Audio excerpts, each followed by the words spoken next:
서울의 어느 한적한 동네에서 일어난 일이다. 이곳은 한창 발전하는 도심에서 벗어난 조용한 외곽 지역으로 한국의 전통적인 가옥들과 현대식 아파트가 혼재해 있는 동네였다. 나는 직장 때문에 서울로 이사 온 지 얼마 되지 않아 그곳의 전환적인 분위기의 매력을 느끼고 이 동네로 이사 오게 되었다. 이사를 완료하고 나서는 산책을 즐기곤 했는데 마을 근처에 있는 낡은 저택이 눈에 띄었다. 대문은 쓴 지 오래된 듯 삐걱거렸고 창문은 먼지가 쌓여 텁텁했다. 그곳 주민들이 모두 그 집을 피하고 있다는 것을 알기까지는 오랜 시간이 걸리지 않았다. 이웃 주민들에게 물어보니 이미 몇 년 전부터 그 집에서 이상한 소문이 돌고 있다는 얘기를 들을 수 있었다. 그 이야기의 시작은 이러했다.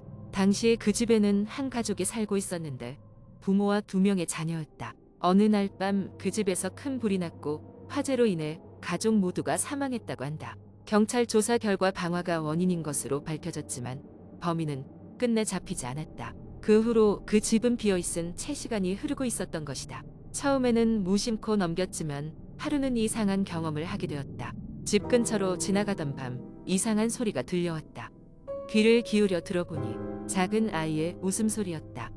처음에는 그냥 도심의 소음일 것이라 생각하며 걸어가려 했지만 그 웃음소리는 점점 더 뚜렷하게 들려왔다. 결국 나는 호기심에 이끌려 대문 앞까지 가보게 되었다. 대문을 열고 들어가니 이미 누군가가 살펴본 흔적이 많았다. 마치 집 안에 있는 모든 것이 오래된 시간 속에 멈춰 있는 듯한 느낌이었다. 나는 거실로 들어갔고 거실 중앙엔 중이불 같은 도구가 있었고 벽에는 그 가족의 사진들이 나열되어 있었다. 이윽고 계단에서 조금 더 분명한 웃음소리가 들려오기 시작했다. 너무 무서워서 그 자리에서 떠나려 했지만 호기심이 공포를 압도했다. 나는 잠시 숨을 고르고 천천히 계단을 오르기 시작했다. 발걸음을 떼는 것이 마치 무거운 짐을 짊어진 듯한 기분이 들었지만 억지로 발을 떼며 위층으로 올라갔다. 방에 도착하자 소리는 끊기고지 않은 침묵에 쌓였다. 문을 열자 방 안은 놀라울 정도로 깨끗하게 정리되어 있었다. 방 한가운데에는 작은 상자 하나가 놓여 있었다. 상자 위에는 작은 손전등과 함께 메모지가 있었다. 메모지에는 한 글씨 열지 말아주세요 라는 문장이 적혀 있었다. 떨리는 손으로 메모지를 내려놓고 상자를 열어보려는 순간 갑작스럽게 뒤에서 문 닫히는 소리가 들렸다. 입 막힌 공포가 나를 덮쳤지만 나는 끝내 상자를 열었다. 상자 안에는 여러 가지 장난감들과 사진들이 들어있었다. 사진에는 화재가 나기 전 가족의 행복했던 모습들이 담겨 있었고 그 중 한 사진은 다른 사진들과는 달리 유난히 새 것처럼 빛났다. 사진을 살펴보던 중 사진 뒷면에 무엇인가 써져 있는 것을 발견했다. 우리 가족을 지켜줘. 그때였다. 방 안에 냉기가 돌며 심장이 빠르게 뛰기 시작했다. 나는 곧장 상자를 닫고 문을 열려 했지만 문은 잠겨버린 듯 움직이지 않았다. 공포에 질려나는 문을 온 힘을 다해 열려 했지만 소용없었고 그 순간 차가운 손길인 어깨를 잡는 듯한 느낌을 받았다. 돌아보니 그곳에는 아무것도 없었다. 간신히 문을 열고 벗어나니 복도는 이미 어둠에 잠겨 있었다. 서둘러 계단을 내려가던 나는 현관으로 나가는 문 앞에서 누군가의 발걸음 소리를 들었다. 그 순간 현관문이 스스로 열리며 나는 바깥으로 뛰쳐나왔다. 밖으로 나온 후 한동안 현기증이 나고 심장이 빠르게 뛰었다. 이후로 나는 그 집 근처에 발도 들이지 않았다. 그날의 사건은 마치 꿈처럼 불확실했지만 상자 안에 있던 편지와 사진들은 잊을 수 없었다. 이 경험 이후 나는 이 동네 주민들이 왜 그 집을 가능한 멀리 피하는지 절실히 이해하게 되었다. 그리고 그 다음날 나는 집을 급히 정리해 다른 곳으로 이사를 가게 되었다. 그 집에서는 아무도 발견될 수 없는 비밀이 담겨 있을 것이다. 누구든 그 문을 열면 그들의 비극을 고스란히 맞이하게 될 테니까. 사람들은 여전히 그 집을 피하고 때때로 그 집 근처를 지나가는 사람들은 여전히 아이의 웃음소리를 들었다고 전한다. 나는 이제 그 이야기를 다른 사람들에게 전하며 혹시라도 그 집에 접근할 계획이 있는 사람들에게 경고하곤 한다. 당신도 그 집 근처에 가지 않기를 간절히 바란다. 어쩌면 그 집의 비밀은 아직도 죽음의 어둠 속에 잠들어 있을지도 모르니까. 2번째 이야기. 어느 여름밤 청주는 유난히 고요했다. 푹푹 찌는 더위에 일반적인 사람들은 대부분 창문을 열어놓고 잠을 청하려 했다. 하지만 나는 내가 겪었던 그 사건 이후로 한여름에도 창문을 단 한 번도 열어놓지 않았다. 2019년 정확히 여름 방학이 시작된 날이었을 것이다. 나는 강릉에 사는 외할머니 댁에 방문했다. 대학 생활에 스트레스를 잊기 위해 잠시 몸을 쉬려는 의도였다. 외할머니 댁은 산골짜기에 위치해 있어서 자연의 정취를 만끽할 수 있는 곳이었다. 그곳에서는 도시 생활에서는 꿈도 꿀 수 없는 맑은 공기와 차분한 고요함이 나를 반겨주었다. 시골 생활의 특성상 할 일은 많지 않았다. 아침 일찍 일어나면 할머니가 차려주신 아침 식사를 먹고 잠깐 산책을 다녀오는 것이 일과의 전부였다. 고요하고 평화로운 날들이었지만 그날 밤을 예측할 수는 없었다. 그날 밤 잠이 오지 않았다. 무더운 날씨라 그런지 이상하게 뒤척이게 되더라. 시원한 바람이 스며드는 창문을 열어놓고 침대에 누워 있었다. 갑자기 멀리서 낮은 휘파람 소리가 들리기 시작했다. 대수롭지 않게 넘기려 했지만 그 소리는 점점 가까워지고 있었다. 내 침대가 위치한 방은 집의 두 번째 층에 있었으며 창문 밖으로는 울창한 숲이 보였다. 휘파람 소리는 기괴하게도 울창한 숲 너머에서부터 시작되어 나의 침대 창문 근처로 점점 다가오고 있는 것처럼 느껴졌다. 나는 무섭다기보다는 호기심이 생겨 창문 밖을 내다보았다. 그런데 아무것도 보이지 않았다. 소리는 멈추지 않았다. 그때 한 가지 생각이 머리를 스쳤다. 이 소리는 사람의 것인가? 아니면 다른 무언가? 나의 의심은 조금씩 공포로 변해가기 시작했다.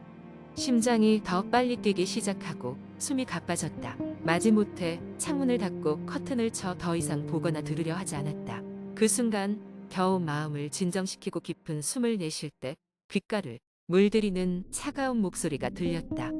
너 왜 나를 피해? 온몸에 소름이 돋았다.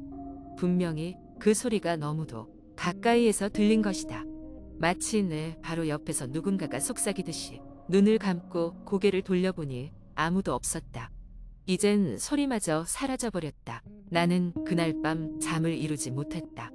며칠이 지난 후 할머니가 아침 식사를 준비하던 중 내가 이상한 점을 느꼈다.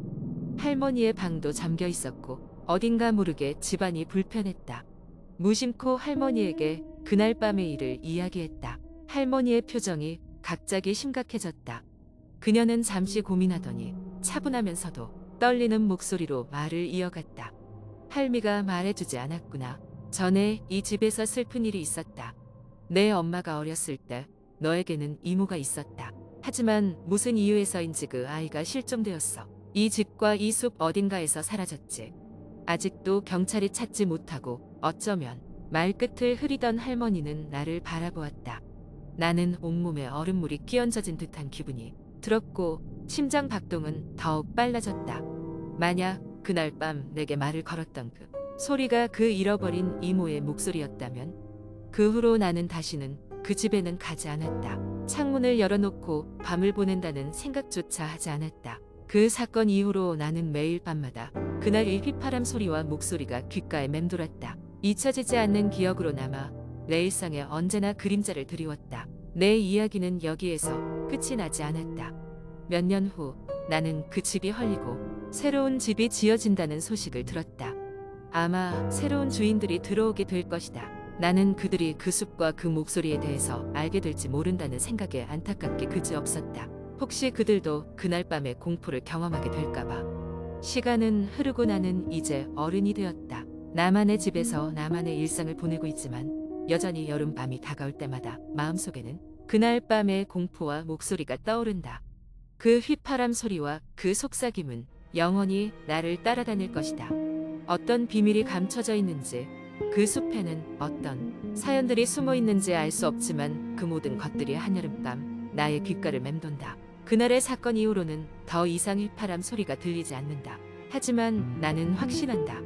그 목소리와 그 소리는 여전히 그곳에 남아 누군가에게 말을 걸 나를 기다리고 있을 것이다. 새로운 주인들은 그 소리에 응답하지 않고 안전하게 살아남을 수 있기를 마음속으로 빌 뿐이다. 세 번째 이야기. 나는 서울에서 생활하는 평범한 직장인이다. 바쁘고 반복되는 일상 속에서 가끔 지치곤 하지만 회사에서 주는 안정된 급여와 보장이 있어 그럭저럭 살아가고 있다. 어느 날 나는 회사에서 늦게까지 야근을 마치고 집에 돌아가려 했다. 그날은 특별히 일이 많았고 늦은 시간까지 업무에 시달리다 보니 자연스럽게 집에 돌아가는 길이 자정을 넘길 시간이 되었다. 회사에서 나와 지하철역으로 향하는 길은 항상 그렇듯이 시끄러웠다. 서울의 밤은 줏간만큼이나 활기차다. 그런데 그날은 어딘가 좀 이상했다. 보통이라면 많은 사람들이 오가는 거리였지만 그날은 왠지 모르게 거리가 한산했다. 너무 늦은 시간이라서 그런 것일까? 아니면 내가 단순히 피곤해서 그렇게 느끼는 것일까? 나는 근처에 있는 포장마차에 들러서 따뜻한 오뎅 국물이라도 한 잔 마시며 몸을 녹이고 싶었다. 그런데 포장마차 주인 할아버지는 나를 보자마자 이상한 얼굴로 나를 바라보았다. 젊은이, 이런 늦은 시간에 뭐 하느냐? 집에 빨리 돌아가는 것이 좋을 텐데. 나는 그냥 웃으며 네, 조금만 쉬다가 갈게요 하고 대답했다. 따뜻한 오뎅 국물이 갈증을 달래주고 나는 자연스럽게 피곤함을 잊을 수 있었다. 하지만 얼마 지나지 않아 포장마차 주인 할아버지가 갑자기 조용히 속삭이듯 말했다. 오늘 밤 이상한 일이 생길 것이다. 조심해야 한다. 할아버지의 목소리는 너무나 진지했다. 나는 일순간 긴장이 되었다. 무슨 말씀이세요? 하지만 할아버지는 자세한 설명은 하지 않고 그저 조심하라고만 반복했다. 나는 왠지 모를 불안감을 안고 포장마차를 나섰다. 지하철역으로 향하는 길은 여전히 한산했다. 나는 계속해서 할아버지의 말을 떠올리며 불안한 마음으로 걸었다. 지하철역에 도착했을 때 플랫폼은 텅 비어 있었다. 보통 이 시간이라면 몇 명의 사람들이 남아있을 텐데 나는 당장이라도 집에 가고 싶은 마음에 급히 지하철을 타고 내렸지만 차 안에도 사람은 거의 없었다. 지하철이 출발하자 나는 창문 밖을 바라보며 마음을 가라앉히려 했다. 그런데 다음 역에 도착했을 때 내 앞자리에 어느 한 여자가 불쑥 앉았다. 그녀는 긴 머리카락에 창백한 얼굴을 하고 있었다. 순간 소름이 돋았다. 이 늦은 시간에? 그럴 수 있겠지만 어쩐지 그녀의 모습이 나에게 불안감을 주었다. 지하철이 다시 출발하자 나는 그녀가 내 시선을 계속해서 느낄 수 있었다. 그녀는 눈을 감고 있었지만 마치 내가 그녀를 계속 주시하는 것을 알고 있는 것처럼 보였다. 점점 불안해진 나는 눈을 돌려 창밖만 쳐다보았다. 그런데 어느 순간 나는 나도 모르게 그녀의 얼굴을 다시 한번 쳐다보게 되었다. 그 순간 그녀의 눈이 열렸다. 그녀의 눈은 너무나 노차갑고 공포스러워 보였다. 순간 깜짝 놀란 나는 순간적으로 나올 수 없는 비명을 내비칠 뻔했다. 그녀는 나를 향해 천천히 미소를 지었다. 그 미소는 낯설고 소름 끼치는 어떤 기분을 자아냈다. 지하철이 다시 역에 도착했을 때 나는 빠르게 내렸다. 마치 귀신에게 쫓기듯이 뒤를 돌아보니 그녀는 여전히 나를 바라보며 천천히 따라오고 있었다. 나는 속으로 날 붙잡을 것 같은 두려움을 안고 재빨리 걸음을 옮겼다. 역 밖으로 나와 집으로 향하는 길은 여전히 조용했다. 발걸음을 재촉하며 집으로 달려갔다. 엘리베이터를 타고 층을 올라가며 심장이 터질 것만 같았다. 드디어 집에 도착하자 문을 잠그고 안도의 한숨을 내쉬었다. 하지만 그날 밤 이상한 소리에 잠에서 깼다. 누구인지 모를 불길한 그림자가 집안에 서 있는 것을 느꼈다. 뒤돌아보지 못한 채 나는 일어나서 현관문으로 걸어갔다. 긴 연기가 피어오르는 것처럼 느껴지고 몸은 점점 싸늘해졌다. 어느 순간 나는 정신을 잃었다. 깨어났을 때 나는 침대에 누워 있었다. 꿈이었을까? 하지만 그날 밤의 모든 것이 너무나도 생생히 기어올랐다. 그 이후로 나는 그 할아버지 말을 늘 떠올리며 누군가의 주의 깊은 말을 무시하지 않기로 결심했다. 그리고 절대 그 시간에 지하철을 타지 않았다. 하지만 아직도 침대에 누워 있으면 그 차가운 눈빛과 소름 끼치는 미소가 가끔 떠오른다. 나는 그녀가 진짜 존재였는지 아니면 단순한 공포에 시달린 나의 상상이었는지 여전히 알 수 없다.